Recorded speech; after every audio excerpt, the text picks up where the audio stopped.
Olá, pessoal, como estamos? Está todo mundo bem? Na labuta aí, numa sexta-feira, né? Amanhã é sábado, todo mundo fica bem. Aqui Jerusalém já está fechado. Não tem, agora, hoje não tem, né? Porque teve uma festona lá hoje, gente, porque é véspera de Purim, eles estão jejuando, né? Na festa de Purim tem um jejum de 3 dias, gente. Eles estão jejuando, então lá, menino, tá uma festa por lá, vocês nem imaginam, com o sofá é o chifre, né, que eles sopram, mas é, não está sendo transmitido, é só para eles lá, né? A gente vai ver depois, de sexta-feira, na segunda-feira, por certo, eu vou poder ver como é que foi, mas estamos lá dançando, na maior alegria. Gente, deixa eu mostrar para vocês como é que tá lindo aqui o pôr de sol. Vou virar a câmera, tá, para vocês verem. Pera aí. Olha que pôr de sol maravilhoso. Tá frio, viu? Tá bem frio hoje. Olha que lindo. Belíssimo, né? Hoje esfriou, sabe? Aquela temperatura gostosa que tava 17 graus há 2 dias atrás. Ontem tava 15, 14. Hoje já desceu para 10. É assim. Até entrar junho, o tempo vai ficar assim. Um dia fica bom, depois desce de novo. Então hoje tá bonito assim o dia, mas já andou chovendo hoje. Tá bonito assim agora à tarde, mas tá frio. Tá uns 12 graus agora, uns 10. Então já desceu muito, viu, gente? Para 17, né? Que tava outro dia, que tava tão bom. Estou arrumando essa coisa aqui para ficar mais confortável. Estamos estudando então o capítulo 37 de Jeremias. Ontem eu pesquisei sobre a vida da profetisa Ruda, né? Profetisa Ruda não tem, não tem registro da morte dela. Na minha opinião, eu acho que ela morreu na última invasão de Nabucodonosor, na destruição do templo. Por quê? Porque ela era mulher, ela era esposa de um dos gerentes, de um dos administradores do templo. Onde está minha água? E ela morava dentro do templo, com o marido, claro, né? E ela era muito ativa entre as mulheres. Ela trabalhava muito, ela era uma profetisa maravilhosa. Ela tanto, ela tanto foi uma pessoa incrível como profetisa que uma das portas de Jerusalém, depois da reconstrução do templo, do segundo templo, né? É, foi dedicada a ela. Tinha uma porta de Hulda, um portal de Hulda, num dos muros da cidade de Jerusalém. Tanto que ela foi honrada, né? Foram 3 as mulheres profetisas que a Bíblia menciona. A Hulda é uma delas, a Débora, né? Que era profetisa e juíza, e a Miriam, que era irmã de Moisés. Mas a única que teve um portal com o nome dela em Jerusalém foi a Hulda, o que significa que realmente ela era uma profetisa maravilhosa e bem inspirada pelo, pelo Altíssimo, né, gente? Então vamos para o capítulo 37. Outra coisa, o Joaquim, quando ele morreu, ele só tinha esse menino, né? Esse filho, que era o tal de Jeconias. O Jeconias, ele só ficou 4 meses como rei, ele só tinha 8 anos, gente. Bom, alguns falam que ele tinha 8 e outros falam que ele tinha uma média de 11 anos para 12. Então a diferença é muito pouca. Quando Nabucodonosor colocou ele, matou o pai dele, né? E deixou ele lá como rei. Mas não durou muito tempo, durou só uns 4 para 5 meses. Aí o Nabucodonosor voltou, pegou o menino, que viu que não ia dar certo, né? Deixar o menino, e colocou o tio dele, que era o Zedequias, que era irmão de Jeconias. Então, que era irmão de Jeoiaquim, que era o pai de Jeconias, né? Então, esse Zedequias é o que nós estamos agora, nesse exato momento, estudando com relação ao profeta Jeremias. É esse É uma confusão, né, gente, porque o Jeremias, ele profetizou desde a época do pai deles, né, de como que é o nome dele? De Oséias. Ele profetizou no reinado de Oséias, no reinado do primeiro filho de Oséias que morreu, depois profetizou no reinado de Jeconias, esse irmão dele, e agora do filho, né, que não foi muito tempo, e agora de Zedequias. Então ele pegou desde o pai. E do pai, ele começou bem no começo do reinado de Josias. E o Josias reinou um tempinho bom, viu? Uns 20 e poucos anos. Esse Joaquim, o primeiro, são uns 2 anos. Joaquim já reinou uns 10 anos, viu, gente? De 10 para 12 anos ele reinou, mas ele morreu, né? Nabucodonosor matou ele. E o Jeconias, ele levou para Jerusalém, para Babilônia, para Babilônia, e ele cresceu lá, casou, ele ficou preso, viu, gente, durante muito tempo, assim, prisão domiciliar. Ele era uma criança. Ele ficou na prisão domiciliar até os 30 anos dele. Depois que ele pôde sair, e ele se tornou grande, os filhos dele também se tornaram grandes na Babilônia, assim, em termos de política, mas não voltaram para Jerusalém depois. Depois que foi admitida a volta do judeu, eles não voltaram. Então vamos lá, Zedequias capítulo 37. Zedequias, ele reinou durante 10 anos também, viu? E ele só tinha 21 anos quando Nabucodonosor colocou ele como rei. Então vamos lá. Zedequias, capítulo 37, versículo 1. Zedequias, filho de Josias, reinou no lugar de Jeconias, filho de Joaquim, a quem Nabucodonosor, rei de Babilônia, havia constituído, estou precisando de água hoje, rei na terra de Judá. Porque eu estou mexendo com poeira e eu estou tomando o meu remédio de alergia, mesmo assim está me atacando. Versículo 2. Mas nem ele, nem os seus servos, nem o povo da terra deram ouvidos às palavras do Senhor que falou por intermédio de Jeremias, o profeta. Contudo, mandou o rei Zedequias a Jucal, filho de Selemias, e a Sofonias, filho de Maceias, o sacerdote, ao profeta Jeremias, para lhe dizerem: roga por nós ao Senhor nosso Deus. Mesmo ele não obedecendo às palavras, né, do Senhor, ele ainda pedia, com medo, né, gente? Porque a cidade estava sitiada. A cidade estava sitiada, o exército de Nabucodonosor estava em volta. E aí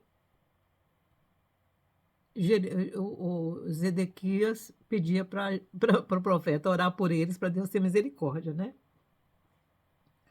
Ora, Jeremias andava livremente entre o povo.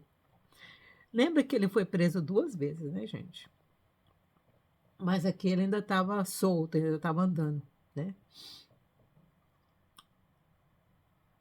Jeremias andava livremente entre o povo, pois ainda não o tinham encerrado na prisão. Lembra que ele estava na prisão domiciliar, né? Ele estava na guarda, né? Como é que é o nome daquele negócio? Lá onde fica a guarda? Então ele ficava lá, mas ele não estava preso como o Jeconias prendeu ele. Lembra que o Jeconias prendeu ele com os pés, né? O exército de Faraó saíra do Egito, e quando os caldeus que sitiavam Jerusalém ouviram essa notícia, retiraram-se de Jerusalém. Por certo, foram ao encontro do exército do Egito. Pensou assim: não vou deixar o Egito chegar até aqui, eu vou encontrar com ele, né? Então veio a palavra do Senhor a Jeremias, o profeta. Assim diz o Senhor, Deus de Israel: assim direis ao rei de Judá, que vos enviou para me consultar. O exército de Faraó que saiu em vosso socorro voltará para a sua terra no Egito. O Zedequias mandou mensageiros, né, ao Egito, falou, a minha cidade está cercada, vem aqui tentar nos ajudar, né? E aí, quando o exército do Egito estava caminhando para lá, o exército de Faraó saiu, o exército de Nabucodonosor saiu ao encontro do exército do Egito. E aí, como o Zedequias tinha pedido, né, para o profeta falou. O exército de Faraó que saiu em vosso socorro voltará para a sua terra no Egito. Imagina por quê, né? Quando viu o exército do outro vindo, falou: deixa eu correr, deixa eu proteger a minha terra. Então os caldeus voltarão e pelejarão contra a cidade, e a tomarão e a queimarão a fogo. Assim diz o Senhor: não vos enganeis a vós mesmos, pensando, sem dúvida os caldeus se retirarão de nós, eles não se retirarão. Ainda que ferisseis a todo o exército dos caldeus, que peleja contra vós, e ficassem deles apenas homens mortalmente feridos na sua tenda, cada um se levantaria e queimaria a fogo esta cidade.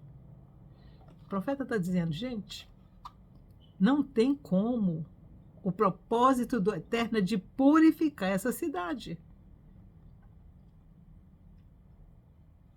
Muito pecado foi cometido, né, gente? Vocês viram a situação do Joaquim, né? Como é que o Eterno pode não limpar uma cidade que teve tanto pecado de adultério, de incesto, de queima de criança? Não tem como, né, gente?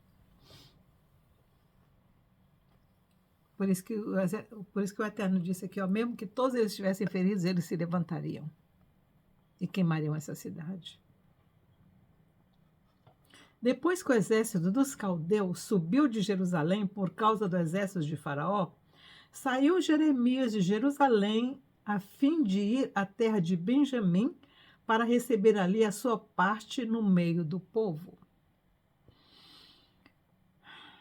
Então, quando a cidade deixou de ter o exército de Nabucodonosor em volta, o povo teve ali a possibilidade de sair, né? Porque a cidade estava sitiada, ninguém saía da cidade.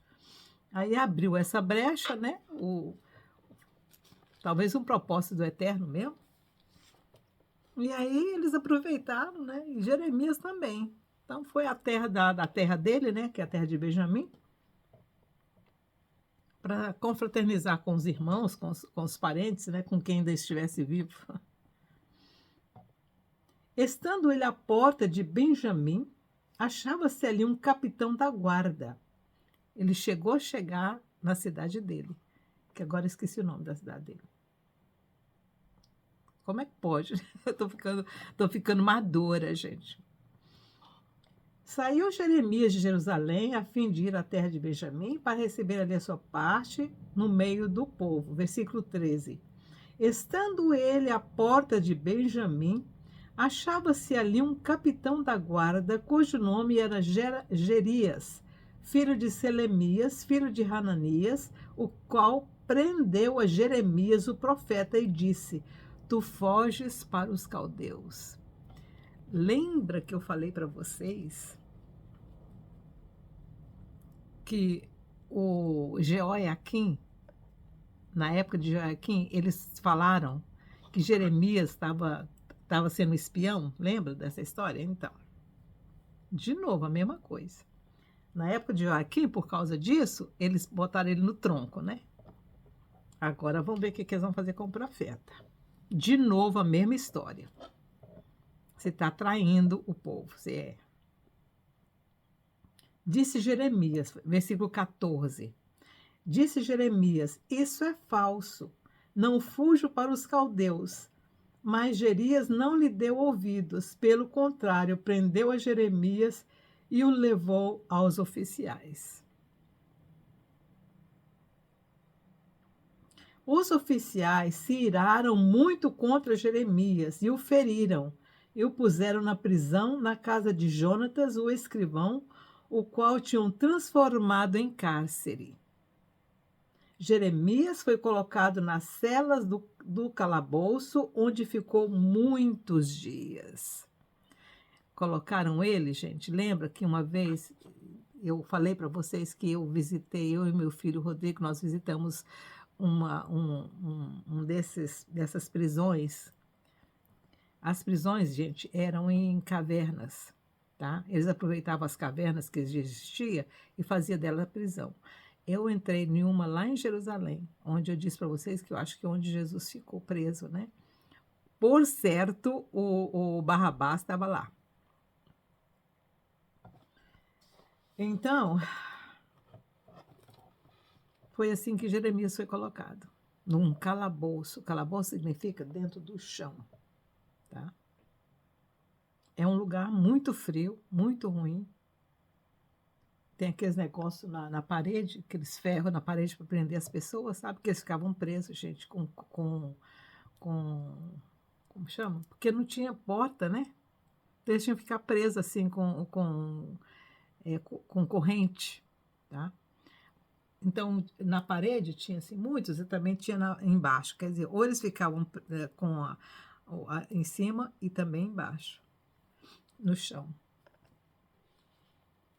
Em versículo 16, Jeremias foi colocado nas celas do calabouço, onde ficou muitos dias. Quantos serão muitos dias? Então o rei Zedequias mandou soltá-lo e lhe perguntou em sua casa em segredo. Depois de alguns dias, ou muitos dias,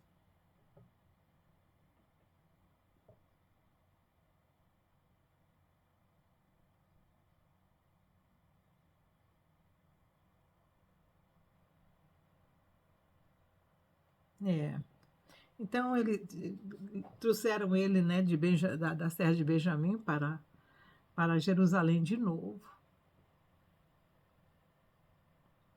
Então o rei Zedequias, versículo 17.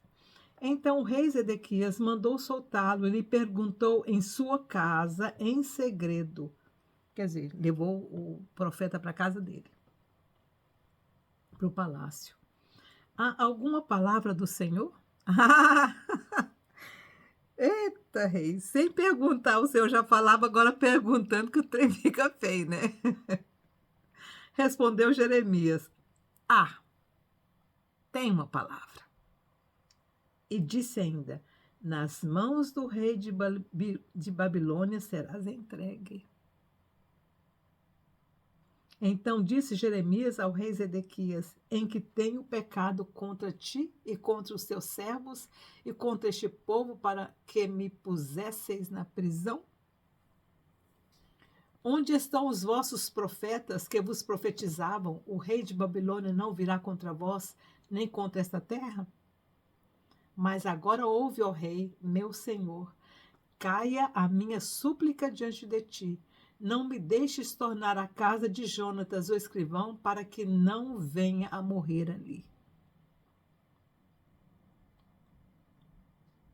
Então ordenou o rei Zedequias que pusessem a Jeremias no átrio da guarda e cada dia lhe dessem um bolo de pão vindo da rua dos padeiros, até acabar-se todo o pão da cidade. Assim ficou Jeremias no átrio da guarda. De novo, no átrio da guarda.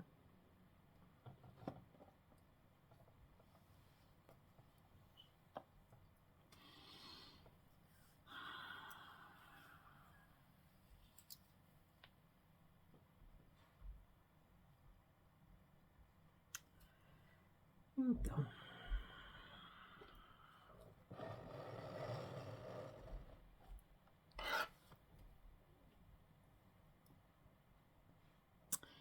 tem nem o que falar, né, gente? Tem nem o que falar. Pelo menos uma coisa boa ele fez. Não mandou ele para tal da casa de Jonatas, né? não mandou ele de volta para aquele cárcere e para ele ficar dentro da caverna, né? Pelo menos isso, menos mal. Ele não estava preso, acorrentado. E eu imagino esses muitos dias quantos foram. 1 mês, 2 meses.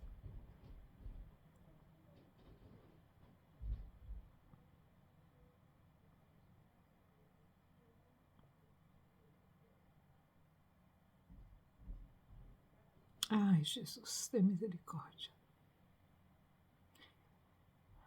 Isso deve ter sido por volta do ano sétimo, sexto ou sétimo do rei Zedequias.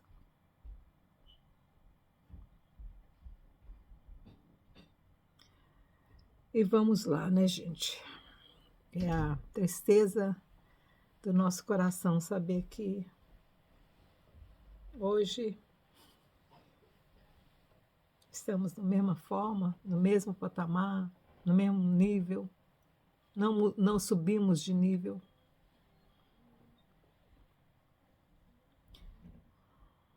Talvez o Eterno possa até justificar essa geração ali, da época de Jeremias, porque eles não tinham o que nós temos hoje. Eles não tinham. Eles não tinham isso aqui, ó. Tá vendo? Eles não tinham isso. Nós temos isso. Gente, nós temos o privilégio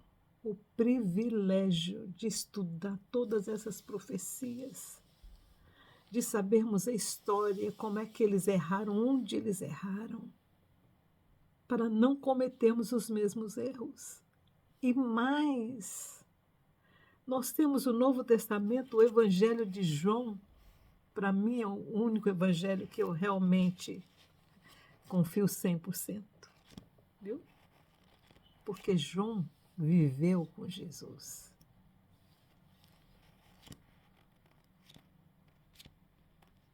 Mateus, ele era um publicano, né? Ele gostava muito das leis. Ele queria provar que Jesus realmente era aquele que estava escrito lá nos profetas, etc.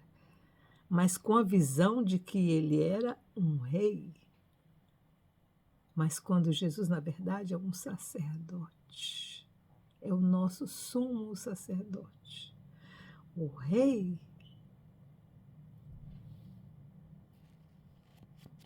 não pode ser Jesus de Nazaré.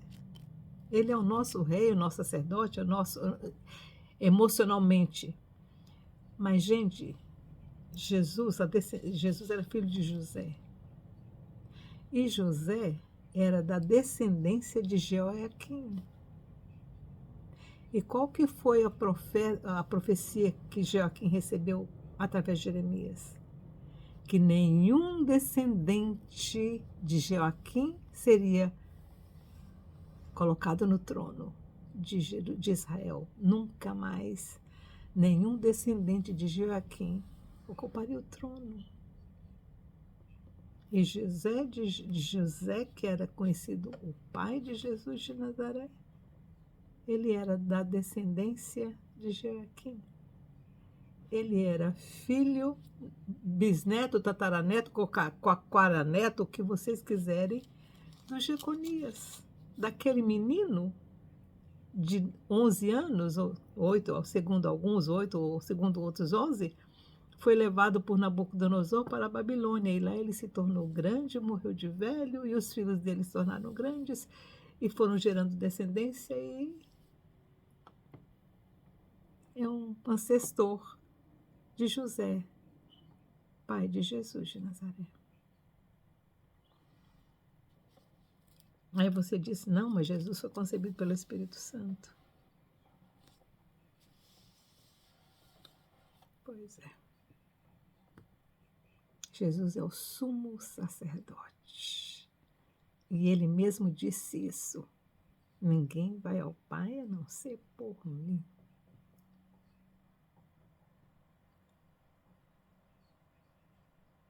Ele tem a chave do sacerdócio.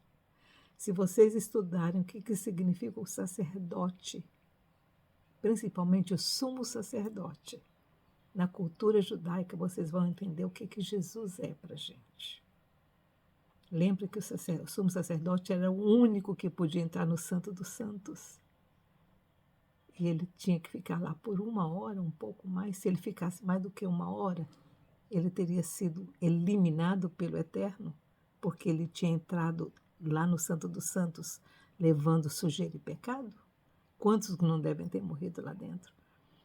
E morriam, sabe por quê? Porque eles colocavam a corda na perna do sacerdote. Se o sacerdote demorasse demais a sair lá de dentro, eles sabiam que o sacerdote tinha morrido e puxavam ela pela corda. Tá? Pois é. Então Jesus é o nosso sumo sacerdote. O rei vai ser o outro. Jesus disse: o meu reino não é deste mundo. Jesus muitas vezes ele disse a mesma coisa: o meu reino não é deste mundo. Eu sou a porta, eu sou o caminho, como o sacerdote era a porta e o caminho do povo para entrar no Santo dos Santos. Quando o sacerdote entrava lá dentro, ele estava representando todas as tribos de Israel. Ele era o representante do Eterno. E Jesus se tornou o representante do Eterno para nós hoje. Tá?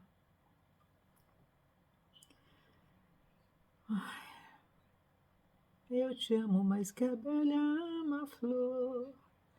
Eu te amo e como é forte o meu amor. Essa hino era tão linda, né? Pois é.